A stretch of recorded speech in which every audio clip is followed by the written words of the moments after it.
Well, thanks for welcoming me here, everybody, and thanks to Dan and the DMNS crew for putting on an incredible conference. I got a preview of what work goes into this, and I just want to say up front that Dan is just amazing. He's so tireless and so passionate about this medium, and we're so blessed to have somebody like that to really carry this movement forward, and it's a privilege to be able to be a part of IMERSA and a part of this conference.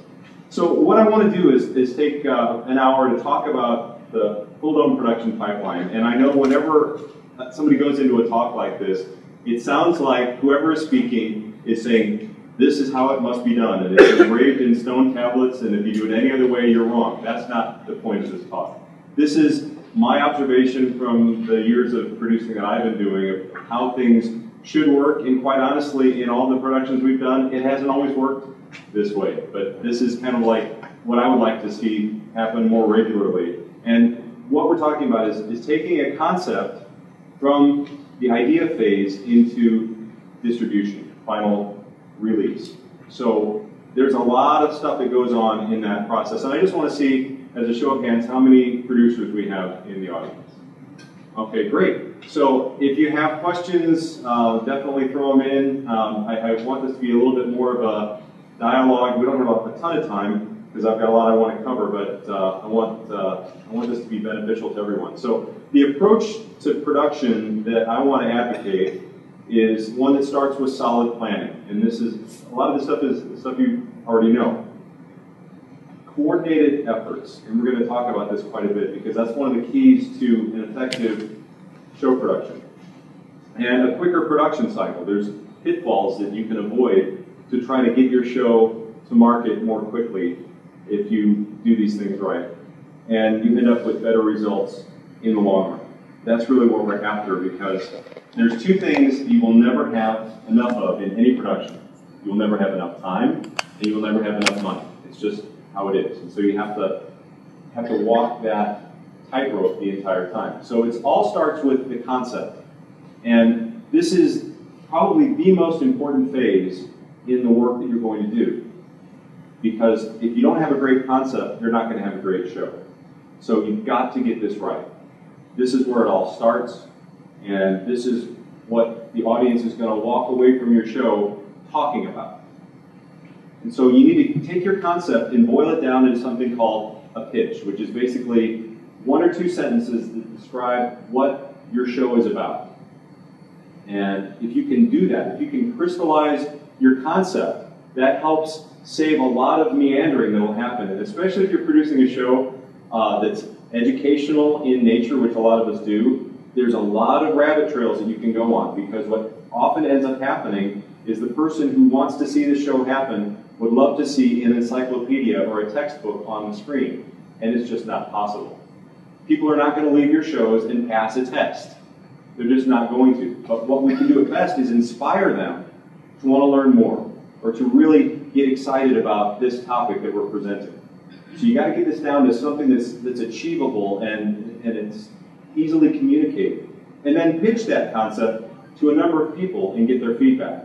If you pitch your concept to somebody who's honest with you and their eyes kind of glaze over and they're like, half asleep by the time you get done with your two sentences, you need to do some work on your pitch because it's not working, even if you think it's wonderful. And that's one of the amazing things about production. It's so easy to have this distortion field that wraps around your thought processes where you think everything is great, and it's just not that great.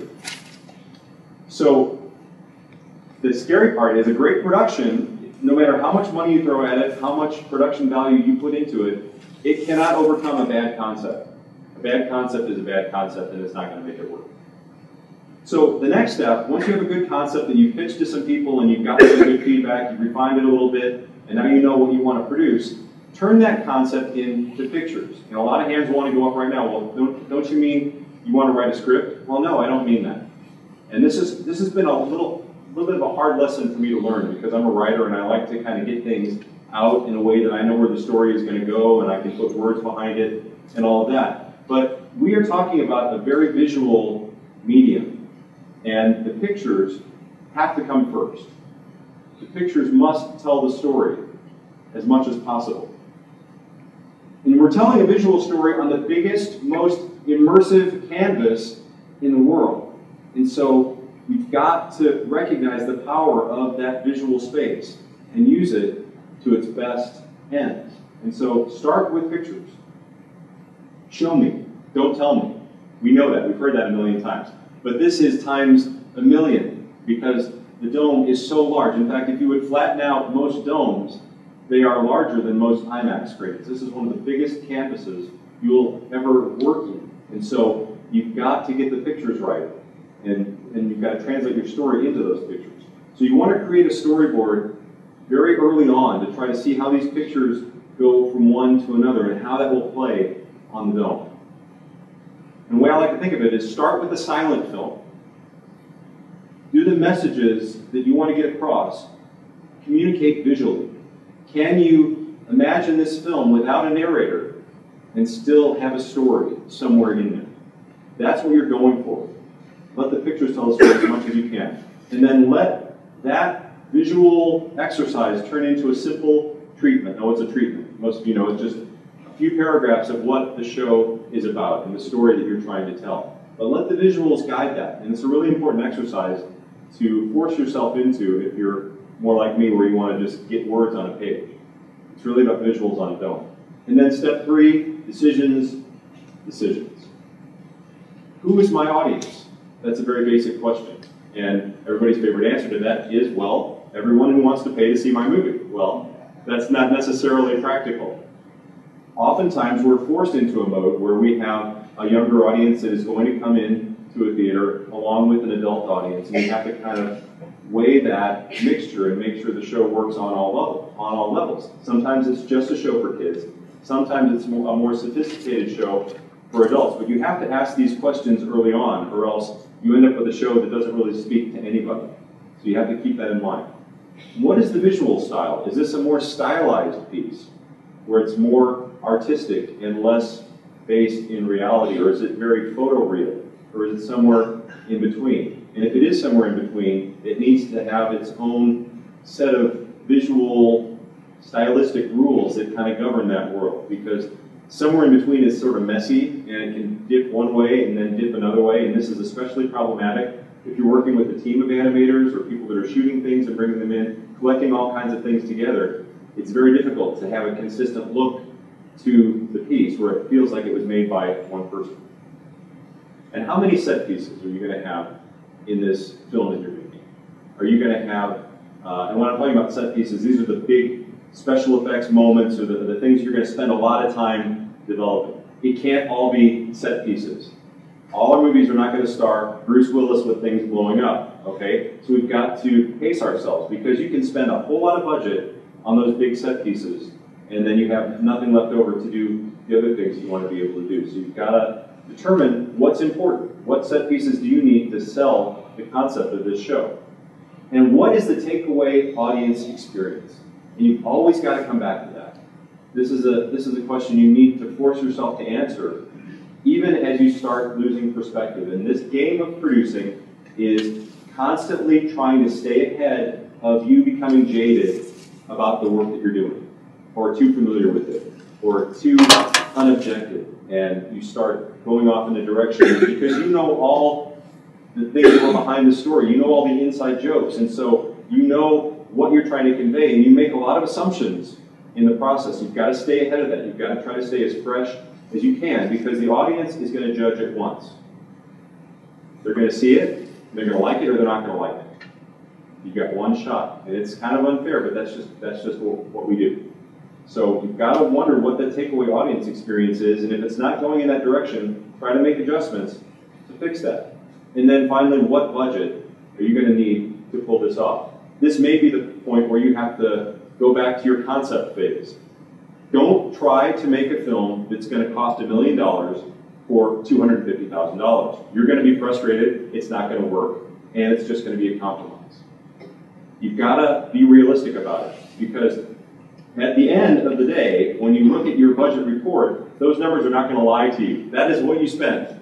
So you can wish you didn't spend that much, or you wish you could have more, but you have what you have, and if you don't have the money to spend, then don't try to do a show that is above your budget.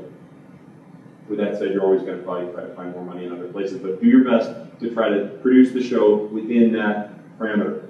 And then the next step, after you've made all these decisions, is refine your concept. Producing is also about refining and making decisions in the midst of all these things that are coming together to make sure that everything is working. Because everything doesn't come out the way that you want it to, and how do you make those things work as part of the whole? One of the things you can do is refining the concept. You've already got your storyboard. Now turn that into sort of a scene shot list. You're starting to kind of get it more into words now in a way that you can kind of organize things and determine how many scenes you're actually going to have to create for this production. And I'm talking raw scenes, not necessarily camera angles, because once you've built the geometry, it's easy to move the camera around and do different camera paths. That's fine. But know what you're having to build for this show. And then you want to refine your treatment based on that shot list. What am I really telling? How do these shots play into that? And as I'm talking, hopefully you're getting the idea that this process should be as fluid as it can be. And guys, this is hard. It's so easy to try to check things off your list. If you're a list maker, it's really a transition to get in this role of producing, because you have to kind of keep everything sort of open to what might happen. Because once you start locking things down, then you have to live with those things and you have to make them work. There is nothing more painful than having something you don't really like that you have to make work because you spent money on it. Try to keep things as fluid as you possibly can and make adjustments when you can. At this point, you can write the first draft of the script. At least that's my recommendation. Then start finding out how words are going to enhance the pictures that you've already talked about and conceived and then written paragraphs about to try to envision that concept even more solidly. And like I said, keep this concept as fluid as you can for as long as you can, because there's other components that are going to come into it in these next couple phases that are absolutely essential for you to have a fluid concept. And let this concept of fluidity develop over the entire production process, that refinement of what story you're telling. Step 5, find investors, and this is where all the dark clouds start rolling in. You're either going to self-finance your production, or you're going to get investors to come to the table and help you do it. Now, you may be in the situation where you've made so much on your last production that you have a bucket of money ready to throw at your next production. If you do, and you have some leftover, let's talk afterwards. But anyway, you've got to figure out where the money's coming from, because it's got to come from somewhere, and it will cost money to do this, whether even if it's just in resources. When we do budgeting, we have to budget our hours that we're going to put into it at E&S for all the people that are involved in it, because there is a sunk cost in people's time, because if they're doing your production, they're not doing other things, and they're not available to do models or whatever it is that they might possibly be doing. So I don't really have any bullets for this. Find money wherever you can find it. Get one of those metal detectors and dig, whatever you need to do. This is the hardest part of any production. And the better of a track record you have, the more possible this will be. And that's just part of it. Okay, so the next step is choose your team. And this is where the fluidity comes into partial fruition.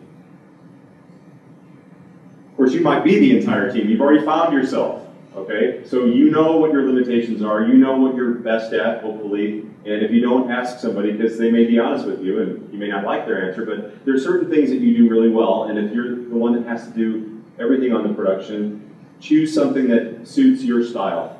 Choose something that you can do well, as opposed to something you're going to really struggle to pull off. If you have the luxury of being able to bring a team in, you're looking at animators, cinematographers, actors, composer, sound designer, director, associate producer, writer, the list goes on. You can have as big a team as you can afford, but I would say don't go bigger than you need to, because there's other complexities, not just in terms of budget, but in terms of style. Everybody has their own flavor that they're going to add to the show. But you want to select a team that best fits the job and the budget that you can afford. You also want to find animators who specialize in certain areas to do those types of things. If the guys you typically work with are really great at landscapes or recreating ancient buildings, don't give them character animation to do. find character animators to do the character animation. And most animators have sort of a sweet spot. There are some that can stretch that out more than others, but you want people to create in their area of strength. That just helps you in the process. You may be limited to only a couple of animators, and you have to kind of pull as much as you can out of them, but that's kind of the reality. And if you're going to shoot live action, you have to decide how much of the show is going to be live action. Is it going to be live action that's shot in front of a green screen and composited onto CGI? Is it going to be full-blown red Epic Dragon live action to the whole thing? We're going to have time-lapse. What are these elements that we're going to need to do? Because that all equates to schedule, that all equates to budget, that all equates to time. So you've got to kind of figure that all out. And then meet with as many of the team members together as you can and pitch the concept again. It sounds like you're going backwards, but let their reactions to the concept help guide where the production is going to go and get their buy-in and get their ideas. It's never too, well, there's always a time when it's too late for ideas because you've already spent all the money, but it's always good to get ideas from your team. And your job as the producer is to weigh which of those ideas are good ideas and which of those ideas are bad ideas. This problem with being fluid like this is you can adopt a really bad idea at a really bad time and torpedo the production. But, on the other hand, you can discover an idea from someone else who doesn't have that same right here in your face perspective on the show, and it's wonderful because all of a sudden you realize that they're seeing something that you missed, or that's just absolutely brilliant because it's a little perspective that escaped you that's essential to making it work. So keep that input. Film is a collaborative medium, and the people who are working with you have artistic flair about them, and so don't just think that your ideas are the only ideas, because then suddenly the production can go in a really kind of narcissistic direction, and it's not always for the best. So expect your team to plus that concept that you worked so hard to create from the beginning, but make sure that you keep it working in the confines of what you originally envisioned. Don't ruin the production for an idea that sounds like it's going to be great. Okay, all of what we talked about has been before you really start animating, before you really start spending the production budget. There's a lot that goes into the development and pre-production in Fulldome stuff. And don't shortcut that because there's a lot of payoff later on if you can do that. So now we're getting into the production phase. And so you're talking about animation, where in some degree, for most projects, you're going to have animation that's going to be generated for your film. Maybe a little, maybe a lot, maybe everything will be animated. So one of the big questions that we run into is, how do we approach that? Because rendering at 4K is very expensive in terms of time. In fact, it's gotten a lot better than it used to, but there was a time when you're producing a 4K film and you release the 2K version and then you fill it in with the 4K version when it comes off the render farm. Remember those days? Now we have 8K coming on the horizon. Well, that's 4 times worse. So you're going to have some of this problem along the way. And my recommendation is, if you render at low resolution and then final your scenes that way, you're in big trouble because there's stuff you're not going to see. It's only in that full resolution that you know if somebody's eyeball is in the wrong position or whatever. I mean, you've got to see those details because the dome will show everything. The dome craves detail. And if you shortcut that to try to save time, you're going to end up re-rendering things a lot or retooling your scenes. So your best bet is to actually get the shots as close to where they need to be as possible and commit to a 4K render and look at that stuff on the dome and make adjustments. It just is what it is. That's been my experience anyway. And then you want to schedule your animations and your shoots and figure out how much time you have devoted to principal photography, how much time it's going to take to get all this animation done. Make sure that it's not overlapping the release date, because that can happen. Make sure it's all done well in advance of when you want to release this film. And then, if you're doing live action, it's great to shoot some tests. It's very simple to get a video camera and an actor or just part of your team to just walk through some of the staging we did a thing for IPS where we demonstrated Digistar 5, and we had an actor who was on the green screen stage that we composited into the show. But before we did that, I was the stand-in just to kind of get an idea of how large a person should be on screen so they're not overwhelming or not too small, and we're able to test some of the pacing. So if you can shoot some of that in advance to kind of get an animatic sort of feel of what's happening, that's definitely valuable. And then record a scratch voiceover of the narration or the script, whatever, if it's a dramatic thing with dialogue. Try to get that all laid in to soundtrack so that you can look at that against the pictures that are developing, or even if you just have storyboards in that to create an animatic, and use that as an example of your master timing of the whole piece, how things are going to play in front of an audience. And then discuss the flow of the scenes and the camera moves. As you know, in the Dome, you can get away with longer shots. And having the camera move around is often a very good technique. You can cut from one scene to another, and you can use cutting, even fast cutting, for effect. But the thing that's amazing about the Dome is it's somewhere between filmmaking and live theater. And the audience is in this environment in which you have placed them. And the time on screen becomes the time that the audience experiences. Yeah, Mike?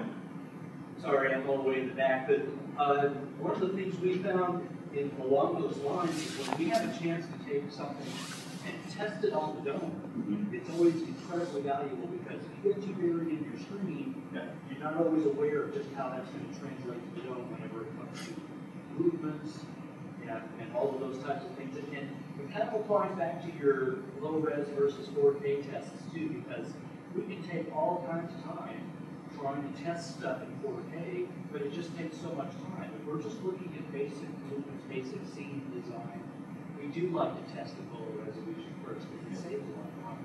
No, and that's true. I think for just general things where you're not looking at details, if you just want to see how the movement is happening on the Dome, that's very valuable. I agree, and thanks for bringing that up, because the Dome has this giant surface, and something that takes 5 seconds to move from this pixel to that pixel on your screen moves a whole lot faster across the Dome. So it's really good to kind of learn that grammar and experience that, even if you've been doing this for a long time, because stuff will just sneak up on you. It'll move too quickly, or you may have too wide of a spacing between things. You've got your audience doing this, and it's suddenly it becomes calisthenics. You don't want that. So you've got to try some of those different things ahead of time. And so that's really cool. We also have an adage at ENS where we say, if it's not on the Dome, it doesn't exist. So you've got to see it on the Dome as much as you can, because the Dome will reveal things, and you don't want to get so far down the road that you don't look at things on the Dome, and then you have bad surprises. And bad surprises are never fun.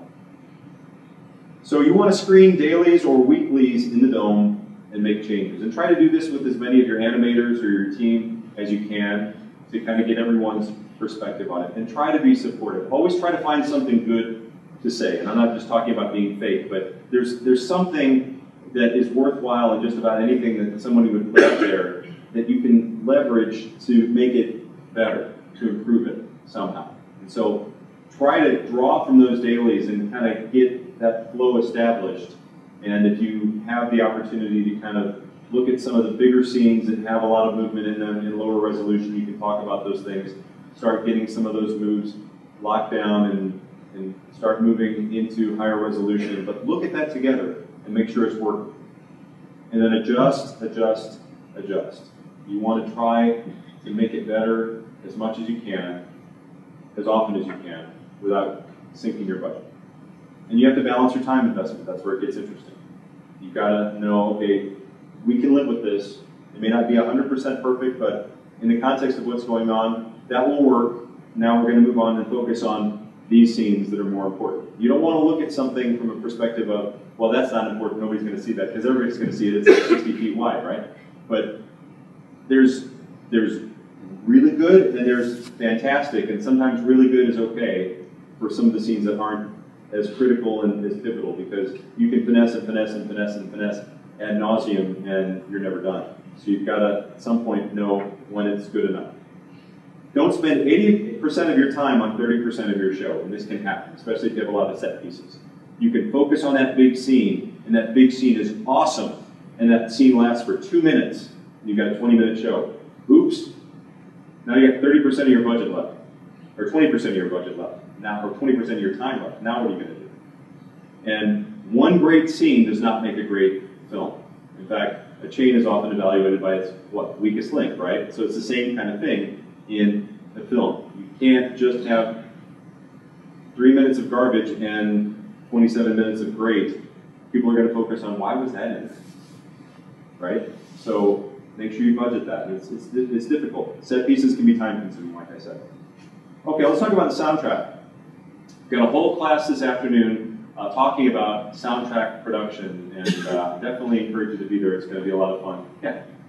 I just wondered if you could talk about trying to polish the flow, the scratch track narration, because if that is your set timing, that's an extremely important phase for the flow to show. That's true, and I agree. I think that the question was talking about refining the scratch track narration. What will often happen when you're recording a scratch is that everybody's reading everything too fast. And you think you can get all this stuff in to the pictures that you have, and when you finally do the finished recording, you're either rushing your actors to get them through it, or you need to add more to that scene. So yes, I think as the pictures get more developed and you continually cut them together into a reel that you're putting against the soundtrack, look at that with sound if you can. If you have sequences that are ready to touch each other, and you can watch that, or even if you have a couple of storyboard panels in there, see how that plays, and then work with that department as well as the picture. Don't just do picture and then ignore the sound, because that is a very easy trap to get into. But on the other hand, you don't want to re-record over and over and over and over again to the point where it's not helpful. And then and we'll talk about this a little bit in the soundtrack class, there's a tendency, especially if you're pulling existing music, if you're going to temp in music for your soundtrack, you're going to kind of hear it that way, and that's kind of the music that you're going to want, and you're kind of blocking out some creative possibilities that a composer might bring to the table, and it doesn't sound quite as good. I remember one of the first shows that we did, I wasn't producing this one, but they had this temp music, and some of it was from Star Trek, and Big Surprise, and Titanic, I think, and whatever. And so that's how you heard the score for a long time, and then when the composer wrote the music, it was like knockoff music of that stuff. It's like, whoa, no, bad idea. But I couldn't say anything. So don't get yourself too far and too comfortable with some of the temp stuff you put in there, because it can kind of spoil your perspective. It's trying to keep fresh as much as you can, but you should definitely make those adjustments to that to match the adjustments you're making with the picture. Okay, so into the soundtrack we go. One of the first things that you can do once you've created your script is to mark that up with notes that evoke orchestration, style, or emotion. And actually go through the script and say, okay, this is sort of a section. There's a musical theme or a musical mood that will encapsulate from here to here. And then that mood needs to shift to here, and then it shifts here. And this is where we want a lot of big sound effects. I'm not going to have any sound effects here. And just kind of build it as it goes along, because music, more than anything else, adds emotion to your show. And in the Fulldome medium, we tend to have, how do I want to say it, a little bit more sterilized sort of experiences where they're more in headspace and not as much in emotional space. And I think music can kind of help with that. And so just kind of look at where you see that musical break and where you think that might change. Now, this is not gospel, because your composer may come along and say, well, have you thought about this? And consider their opinion. It may not be 100% correct either, but at least weigh that into how this all maps out. But you're basically mapping out the emotion of the piece. And then with your big set pieces, what are going to have big sound effect moments? Which of those are going to have no sound effects on purpose to give it kind of a different, kind of eerie feel? Just design all that into those moments in the script. The sound is half of the experience at least. So don't push it off to the end, and that's what a lot of projects tend to do. Another thing that's really valuable is a spotting session with the composer, where you actually sit down with the composer, share those notes with them, and do a little bit of back and forth and make sure that we understand each other. Because they'll speak music, we'll speak emotion, and sometimes those don't translate very well, and so you have to have a little bit of back and forth to understand that. And Jeff, who's going to be here this afternoon, will talk more about that. And then do a separate spotting session with your sound designer. Talk about the effects and talk about ambiences that you may or may not need. Everybody know what an ambience is? This is just like the sound of the environment. But if you got a lot of like triumphant sounding music or busy music, they don't need to spend a lot of time pulling ambiences because you're never going to hear them. So don't waste their time doing that because you're going to save budget as well. And then evaluate the themes and the sound effects for key sequences. So like if you have something that's like, this is my A moment in the production, you're going to want to hear what some of those sound effects are that they're pulling for that. And especially if it's a sound effect of something that you don't really know what the sound is. They're creating something. And same thing with musical themes. Like if you have a theme that you want the audience to be humming when they're walking out of the theater, you better get that right. Okay? So take some time and it's easy to ship files along the internet or put them on an FTP site or whatever. It's so incredible to be able to share media right now. Take advantage of that and just listen and evaluate as much as you can to those things. And add these things to the animatic as you're going along. Add those sounds into it. Add those sound effects when they become available. And then re-record the scratch voiceover as the script changes. That's the other thing. Don't lock your script down either. You may think you are the greatest writer that was ever born. Change your script to match what's happening in your show. People are not going to walk out quoting lines. I'm sorry. They're just not. The script is to serve the visuals and to help the experience for the audience. Okay, now let's talk about promotion. It's like, wait a minute, we're not even done with the production. This is just a quick clip from a trailer that we did for the show Lamps of Atlantis, which was one that we released a little bit over a year ago. And we designed the animations in an order that we could pull some good stuff for a trailer. You don't want to just tackle all the easy shots first and then save all the hard shots for later. You want to have some good looking things for your trailer. And so it's really important to get a trailer going a few months before you release so that you can start building anticipation, building buzz. And you can also, in a trailer, get a mini view of what that film is going to be like. And you can once again go back to, is this working, is this not working? Is this the kind of story I want to tell? What emotions do I walk away with? What concept do I walk away with? Is it a positive vibe? Am I just confused? Right? So these are all things that a trailer can teach you as you go through that. So be sure to produce those shots early in the process. You don't necessarily have to design the trailer early on, but just pick some of your really interesting shots that you want the audience to be talking about and start working on those earlier in the cycle. And then cut a trailer a few months before you release and use this as an opportunity to test your musical style. A lot of times what I'll do is I've got a music library that I almost never use for a released film, but for the trailers, I will pull a couple of different cuts and put them up against the trailer, and sometimes they work well enough that we don't re-score the trailer. We just keep it as what it is. And in fact, with our Robot Explorer show, we did 2 different trailers with 2 different soundtracks, and they went completely different directions, and the direction we landed on kind of surprised us. It was one I thought would be the best, but I wasn't sure because it was a little bit on the, maybe a little bit of the schmaltzy side, but with what we were trying to do in kind of paying tribute to these robots that explored space, it kind of worked with that score as opposed to one that was a little bit more percussive and modern sounding. So anyway, that's a great opportunity to see how music is going to work with your visuals. And then create a poster artwork for it, grab key stills so you have all these things in your arsenal. If you have a great scene that you really like how it's looking, grab some stills from it. Just take a few minutes or assign somebody to do that, pull it off of your render farm and crop those out in the 16:9 or whatever you want to do, and then design the poster and the message of the poster. Okay, now we're into post-production. All this stuff is cranking along, and with animation especially, post-production starts earlier. We've already been adding shots for animatic, and that's basically post-production. So when we created the animatic, that was our first foray into editing this piece together. And so what's nice about getting that timing sort of worked out is you can replace shots in your animatic as they become available, and you can stretch and pull as needed to make the timing and the pacing work better. And don't handcuff yourself to the animatic. Once again, this is that decision-making thing. Your animatic is your first pass at it. You have not seen all the shots.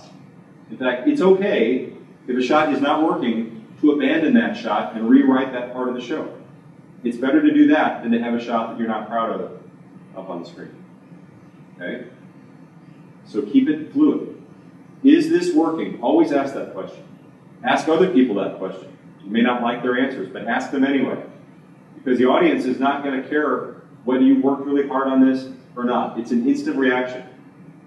And like Jerry Seinfeld says, the distance between sucks and great is not that far. Right? Something can be great, and all of a sudden this thing was not so good. Oh, that sucks. And so you've got to kind of try to stay over on this side of that meter that is so fluid. Okay? So is this working? And then watch the complete cut. And this is, I learned this from, I forget who shared this, but this is so valuable. Watch the completed cut and write down your first reactions as you're watching it.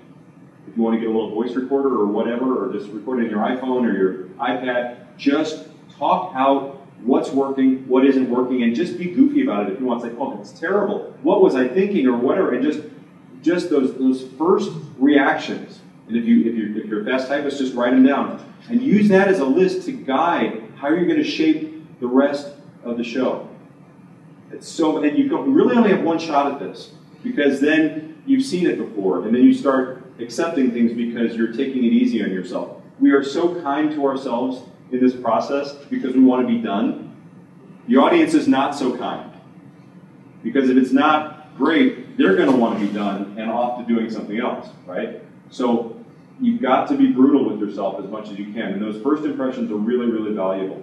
And then in the process, review what's missing. There may be something that you've assumed that the audience knows, and there's a shot missing that will explain that. Put it in. Or talk with your team and just kind of keep that dialogue going. How can we make it better? How can we improve it? Once again, you may get some ideas that could totally ruin everything. So you have to balance that. And then use traditional video editing, which is what I typically do. I'm not a big fan of Premiere for whatever reason, because I grew up using Avid and then Final Cut. So I typically edit everything in Final Cut, and then I just output a QuickTime and I line all the shots up in After Effects with that. What's nice about Premiere is you can actually export your Premiere project into After Effects, and it'll automatically pull your high-res shots for you. However you like to work, it's fine, but just it's really valuable to edit in a way that you can see instantly how things are playing in terms of timing, because a lot of After Effects work is like editing film, and you really can't watch it in real time, or you can, but it's just a little section that is as much RAM as you have in your computer. So it's good to be able to see this thing playing over time, because that's how the audience is going to experience it. You can miss out on some things. And so just line up the shots in After Effects. That's what I do. And let's talk about soundtrack production. So like we said, the process begins early in the design phase. You assemble all the elements into stems, and this is really important for somebody who's going to mix it. Keep your dialogue together or your narration all in one area of your timeline if you're using Final Cut, or using Pro Tools, or what's the Mac one? I can't remember. Sorry? Audition. There's Audition, but there's another one that's kind of a step up. Anyway, there's all kinds of different audio programs, and they're all very similar, where you just line things up in a timeline and layer your stuff in there. But keep your narration tracks together, keep your music tracks together, keep your sound effects tracks together as much as you can, so you can kind of work on them. And your goal is to try to prep the mix. Now, you may be doing the mix yourself, or you may be sending it to somebody else, but it's just that level of organization. And then mix in the dome whenever you possibly can, because the dome has ways of coloring the sound, and it's important to have a calibrated system. We'll talk about this afternoon. We had a really lousy, well, that's kind of mean, but anyway, it wasn't a very great sound system in our dome in Salt Lake for the longest time. In fact, the crossovers were at like 1K, right in the middle of vocal intelligibility, and so trying to mix in that dome was like trying to paint with a red light on. It's really hard to know what you're doing, and I would take mixes to other places. It's like, oh my gosh, I would be like running out of the back of the room. I was so embarrassed because it sounded really good in our red light on the canvas dome, But in a real calibrated environment, it wasn't so great. So make sure you have a really nicely calibrated system. It doesn't have to be super expensive, but just make sure it's all balanced and all the speakers are at the same level as much as you can. And then work on each part of the mix separately, and then in the narration, here's another life lesson that I've learned. When you're mixing, you have a great opportunity to have a new perspective on the show, because now you've got this whole other department that is growing up around you. Now the soundtrack has life and adds a whole lot of character to your show, and all of a sudden, all these words that are racing along, it's like, I don't need that. Oh, I always say, that's parenthetical, or that's stupid, I don't need that. It's like a red herring. And there's so much of that stuff that you don't see in the writing phase, you don't even see in the animatic phase. But once you get all these other elements playing, you've got, I want to hear the sound effects here. I don't want somebody talking over them, because if somebody's talking over the sound effects, what are you doing with sound effects? Turning them down. So they're putting all that work into something you can't, what's happening? I don't know. So let that stuff breathe, and condense, get rid of that stuff, make it more efficient. And that's been so valuable, and it's been so freeing to be able to be in a mixing session and take dialogue out of a show. It's fantastic. Now, if you have animated characters, you don't want them just to go silent and flap their lips, but if you have a narrator, which most of us do, you can get rid of some of that stuff, and it works really well. And then bring others to listen to the mix and see if they can hear every word of the narration. And this is one of the things that I struggle with sometimes, because I like the music, and I like the sound effects, and I kind of like the narration. I mean, well, you know, it's just, you want to get everything beefy, and I've heard so many shows where everything gets so turned down, and you just hear this voice of God narrator who's just, you know, doing whatever, and all this other stuff is just kind of swimming like, you know, 20 fathoms below. It's like, bring that stuff up. And so when you do that, you have to make sure that you can still understand what the narrator is saying. And so you can't hear it, because you can recite the stuff in your sleep. You've memorized the script. You don't even know you've memorized it. Bring somebody else in who can listen to it and say, yeah, I understood that, or this part was a little hard for me to understand, and adjust. Okay, promotion part 2. It's at step 9, now step 12. I love PowerPoint. Anyway, okay. So get the word out through various media. We've got social media at our disposal now. We've got our own websites. We've got news releases you can put out. You've got all kinds of user groups in the industry. Get that stuff out there and let people know about your work. And then schedule screenings to survey audiences if you can. If you have the luxury of a theater in town, or if you have your own theater where you can bring people in and offer even dinner or whatever, and say, we want your honest reactions to this film with enough time where you can make some adjustments. Not sweeping adjustments, not starting over, but things that you can make as adjustments to the audience's reaction. Because sometimes it will have some valuable things to say that even in all your cleverness, even in all your fluid processes, there's things you missed. And some things are easy to fix, so why not take advantage of that opportunity if you have it. Make any needed changes, and then you release it. And like Ben Burt has often said, films are not released, they escape. Okay, so that's what happens. You're finally done. Okay, so now you're going to get it out to distribute it. So you either have to choose between finding a distributor or distributing it yourself. And there's headaches either way. The distributor is going to want money to distribute your film, to do the work that they're going to do for you, or you're going to have to do all this work and contracts and calling people back and forth and trying to arrange stuff, shuttling and whatever. So it's worth the fee to pay a distributor to take care of a lot of those things in most cases. Unless you only have one film and it's your first one, you just want to save as much money as possible. Finalize your dome original output, make sure everything is right. You've hopefully evaluated this stuff in the dome well enough to know that there aren't any warts or wrinkles or problems in the final dome masters. Finalize your audio output, usually as separated, uncompressed WAV files. Establish your pricing. Look at what other people are pricing things. There's not a lot of pricing that's on the internet, so you might want to talk to some people that have shows, and if they're kind enough, they'll share kind of what their pricing range is. It's really not that hard to find this information. And decide where your show falls in terms of where to be priced and how aggressively you want to price it or how low you want to price it to try to get more units out there. Because people love free stuff in this market. It's not a great model to build a production on, but that's just the reality. And if it's your first show, maybe get it out there somewhat more affordably so you can get a name for yourself and build up a reputation, and you can start inching the price up a bit. And then if you can, host a premiere event, because those are a lot of fun and you can get some more publicity out of it and really celebrate the process of what you've done. And then make deals, sell it, get it out there, and get it screened at the theater. Last but not least, this is a really important phase. Evaluate what you've done and find out what lessons you walk away with. And this is so often ignored because you're just sick of it by then. It's like, it's good enough. Okay, it's done. I don't want to talk about it anymore. We've been fluid the whole time. Now it's done. Let's not beat myself up now, okay? But it's really good to do this because review it one more time with your team and take an honest look at what you did. Some stuff was great. Other stuff, great. You know, it's just not what you wanted, but you did some things that almost got you there. Now, how can you get there the next time? Or is this something, I should never have tried this, I will never try this again, that was so ambitious, that was so stupid? Okay, fine. You've learned something from it. That's great. And there's always something you can learn from this process. Decide what worked and why. If you don't know why it worked, you're never going to make it work again. Because stuff will work accidentally sometimes.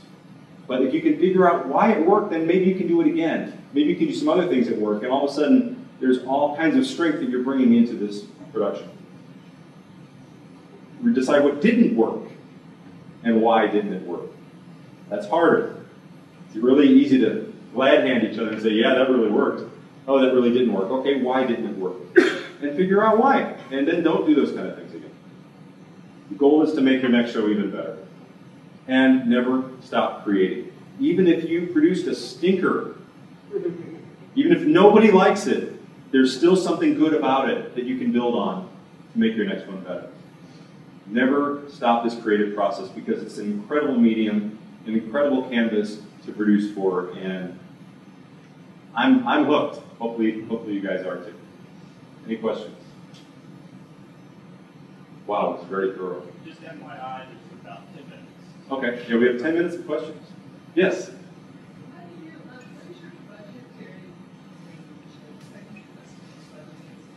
Well, I'd like it to be higher.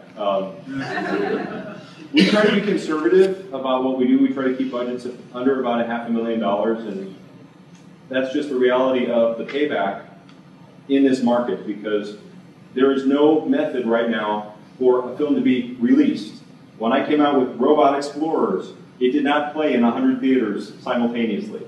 It's not like when The Hobbit opened up, not at all. Your payback is all over the long haul. And so if you want to use your payback to pay for your next production, you've got to try to keep the horses corralled. Now with that said, you're limiting your potential production value that you can put into something. So I really believe budgets need to inch up because we're competing not just with other Fulldome shows, we're competing with mobile apps, we're competing with Hollywood films that have hundreds of millions of dollars that they're throwing at things. I mean, we are such a media-saturated society, and if we're coming in at a level where it's like, that was kind of nice, but nice try, you guys.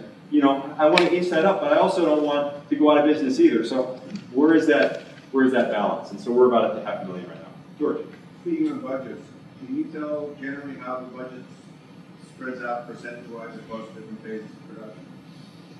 I would say probably 50 or 60%, well, most of our stuff is CGI, so about 60% of the budget is on just the animation part of it, probably 20% for audio, and then 20% for post and 10% for miscellaneous type of stuff.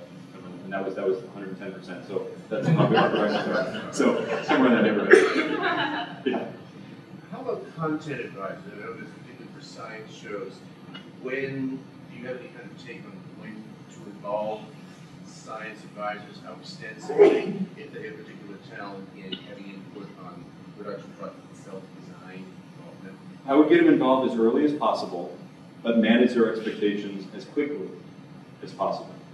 Because what you don't want to do is have the educational component drive everything, because you're going to drive straight off the cliff. You need to help them understand that we are inspiring the audience. We're going to have some factoids in there. We're going to give some information, but it's not about transmitting information as much as it is telling a great story that engages the audience in the topic. And I think having them check to make sure you're not just making up, playing fast and loose with the scientific facts, right? make sure that the information is solid and correct along the way, but help manage their expectations up front that when they're not getting some result that people are failing tests when they walk out of the theater, that's by design, not by you guys. Yeah. How do you fight with put all the comments or requirements? It depends on what we're doing. Like if we're doing deep space stuff, usually we'll let Don Davis do that. If we're doing recreations of historical places or spacecraft or stuff like that, Marty and Ken are just fantastic at that. There's another guy that we use who does some really realistic, like environment type stuff, and so we'll use people from all around the world to create bits of the shows. And that's another thing that we've discovered on the last couple of shows we've done. In the early days when we were doing a lot more stuff in-house, or it was like all Don Davis or all Marty and Ken, you didn't have to do a final grading pass of the imagery, but like on Lamps of Atlantis, we discovered that stuff was all over the place. Some stuff was really dark and other stuff was really bright, and it was just, so now we're actually going back through and refining that, because on our little dome, it's only 11 meters, everything looks pretty good. But when you blow it up to like a 23-meter dome, there are certain scenes in Lamps that were so dark, and I guess you needed a lamp to see the Lamps of Atlantis, but anyway, we started realizing you needed to do that final pass when you have elements from all different people to make sure the contrast and the levels are consistent throughout the production. Yeah. You developed this initial storyboard, which maybe isn't a traditional storyboard, but do you later on, after you refine your concept, do you develop a second storyboard that identifies action and audio effects and camera movement, or do you not do that? Not so much. We do that more in the animatic. We'll start laying that across. We'll put the pictures into the animatic, and then we'll replace that with other like temp stuff. If we're just talking about like the gross movements or whatever, we'll put that in there and use the dome and the actual animation production to help dictate some of those things, to fill in some of those gaps and adjust accordingly. That seems to be more valuable to us. Yeah. How about investors? You know, let's talk about investors. What are they looking for as far as return and terms and that kind of thing? It depends on who you're talking to. A lot of the investors that are used to production investment are looking for a quick return, and that's just not what you're going to find in this market. And so we've had some success in like saying, okay, if you invest in it, then you can have this part of the world to distribute to, and we won't distribute to that part of the world or whatever. That's been helpful. Others, we've gotten investment from like grants and stuff like that. Like we did a show that was NSF funded that we worked on with the Houston Museum of Natural Science. It was our Ice World show. So that was great to be able to have some of that funding, but those things take a while. Those are not like, well, I want to do a show this year, I think I'll get a NASA grant. It doesn't really quite work that way, or worse yet, an NSF grant, because it takes a lot longer. But if it does come together, then it's great. But then you also are wrestling with the educational part of it, and then you're fighting, you know, to try to tell the story that you think the audience is going to want to experience, more so than what the educators are going to want to experience. So it's a tough one. It really is. What would you, if, for instance, tomorrow you go into the office back on Monday, and you have a new remit in not making space-based astronomy-oriented shows? Okay. What would you like to be making? If I couldn't make space-based or astronomy-based shows, I'd like to do something more dramatic with actors and get people on the screen and engage the audience in a more traditional theatrical way, and to also do something that would involve some sort of live presenter that could work with those characters on the screen, because there's a lot of theatrical qualities to that space. And to explore that with more dramatic topics, I think would be really interesting and compelling, because I think sometimes we're so far into this educational space that we forget the power of just that experience, and to be able to enhance that in some clever way would be really fun. Yeah? I was just wondering, how, from concept to distribution, how much time on average do you guys have? Usually about a year. Sometimes it's 9 months if we're having to rush, or sometimes it's a little bit more if we've bitten off more than we can chew. I mean, the good news, I guess, if there's good news, in this market, the reality of a release date is not super fixed. You don't have, you know, studios breathing down your neck saying it has to come out now, it has to come out now. You can often live with a bit of a slip and the delay, and you have that luxury. But that also walks in hand with the fact that you don't have the benefit of a fixed release date when all these theaters are going to open your film. So if you had a fixed release date, then you'd have a lot more payback earlier.